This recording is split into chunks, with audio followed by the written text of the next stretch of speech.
we are joined by the aforementioned coach of this club, and what a remarkable season it was for you. Dave Hakstol, welcome to the show, and I've got to start off by congratulating you on your extension. You want to be there as this team continues on its upward ascent. What has it been like for you to be a part of this ride so far? Well, first of all, thank you. Thanks for having me on. Good to see you guys. Right from day one, it's been a tremendous experience. It just starts with the quality of people that we have here in the organization from top to bottom. And, I was grateful to have a second opportunity to come back into the league and be able to have the quality of staff that we have here. And obviously year two was a little bit more fun in terms of results than year one, but we don't get there without the foundation that we built in year number one. Yeah, congratulations on the contract. My question is, you got to see both. So you were there for year one, which was obviously pretty dismal. And then year two, you guys turned into a great hockey team. There was some personnel changes, but a lot of the same guys as well. What was it? What was the biggest difference for you guys to take this historic point jump? Devin, we saw the foundation, and especially the returning veterans, the veteran guys that were here in year one. It was a painful year for them when you have those kind of results. That's difficult to go through, but the guys never went away. We finished that stretch, and some of those games, it's not as meaningful because you're going down the stretch and you're out of the playoffs. But our guys continued to push forward, continued to gel, and we saw that right away in training camp. There was a little added excitement because, as players, when players show up and they look at the roster, they know other good players. And they knew coming into camp that our roster had taken a step forward. So we immediately saw that jolt, that burst of energy in camp. And really the competitiveness, started day one of camp, and it continued all the way throughout. We talked about, doing everything we could on a daily basis to be ready, to be prepared.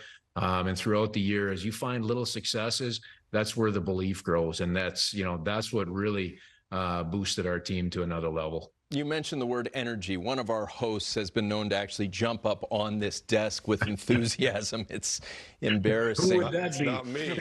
I don't recall.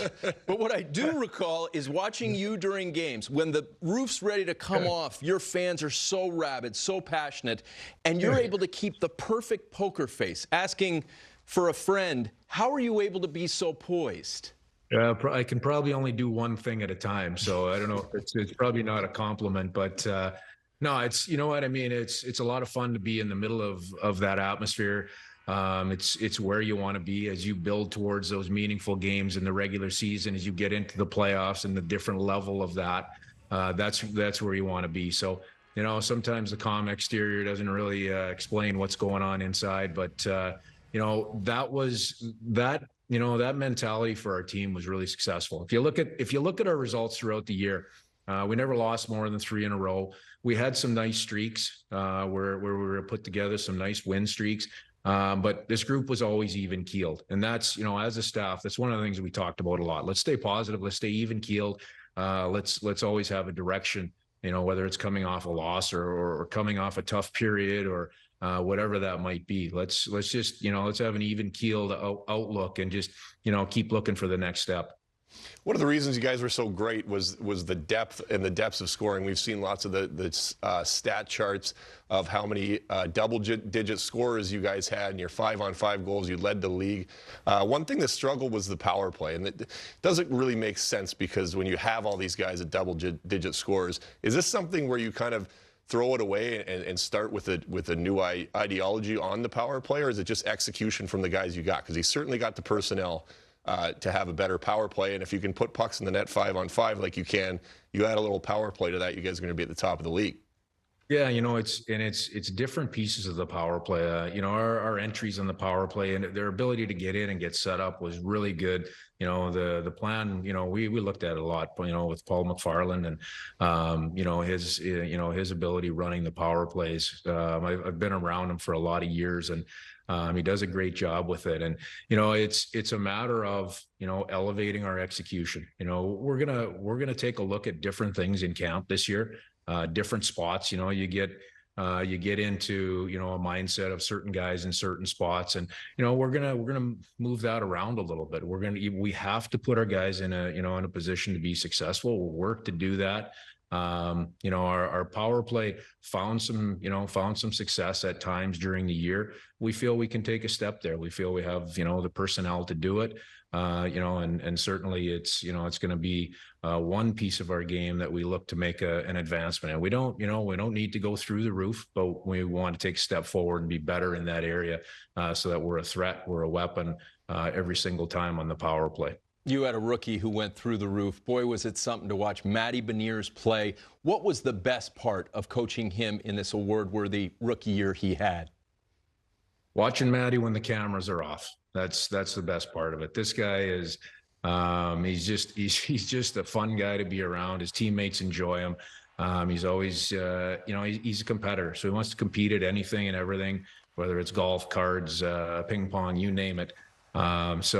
It's always, it's fun to see a demeanor of a guy that, as a young guy, he's in the spotlight here, and he's in the spotlight a lot. On the ice, as our year went on, he became more of a target. He, obviously it's a league. Everybody knows what's going on. It's a pre-scout league. He started to draw some pretty heavy matchups, some pretty tough attention. He handled it well. There were some nights where he was really successful. Other nights not as successful, but always just comes back the next day with this, he's got this joy to compete and love of competing. And, in terms of players that I've been around, he's as hungry to get better, in every piece of his game as I've been around. So it's been a pleasure to watch him grow. He's an enjoyable guy to be around. He's a great teammate, and, we're only scratching the surface. He's going to continue to grow and get better. Goaltending is obviously really important, and it struggled a bit in the first season, was great last year. Marty Jones played awesome when Grubauer was out, but Grubauer took over and started playing like we'd expect him to play at the end and through the playoffs. How important is he for your guys, just watching him back there? I know from playing with him, his mentality is just incredible to have. He's calm, cool, and collected all the time. But how important was that for you guys toward the end of the season and obviously in the playoffs? Yeah, extremely important. The guy in net, the guy with the big pads on, he feeds confidence to the rest of the bench, to the rest of the guys. And we were fortunate to have that throughout the year. We had a great combination. At times it was Jonesy, at times it was Gruby. And in Gruby's case, you saw his confidence, his level right away, and his comfort level day one of training camp seemed to be a big step ahead of where it was year one. But his confidence and performance continued to grow throughout the year. And then you saw the result of that as we went into the playoffs. He was a backbone for us, and gave our guys a lot of confidence. And, he was a huge reason for us getting to Game 7 in the second round. Last thing for you. You mentioned getting to Game 7 in the second round. In the first round, you beat the defending Stanley Cup champions. If someone had told you before year 2 began that you were going to have that kind of season, what would you have said? Well, that was our goal. That's the age-old adage, right? We knew we had to make progress. We were convinced we could be a playoff team. Nobody on the outside believed that we could do that. I guess I would have told you at that time, it sounds like a long shot, but we think from within, we can get there, and we can get to that level. Now we've been there, we've had a small taste. Now we got to keep our feet on the ground and just make sure we put ourselves back in that position and give ourselves another opportunity to compete in the Stanley Cup playoffs. I'm ready to go through a wall for you. Dave Hakstol, thanks so much for joining us. You are awesome.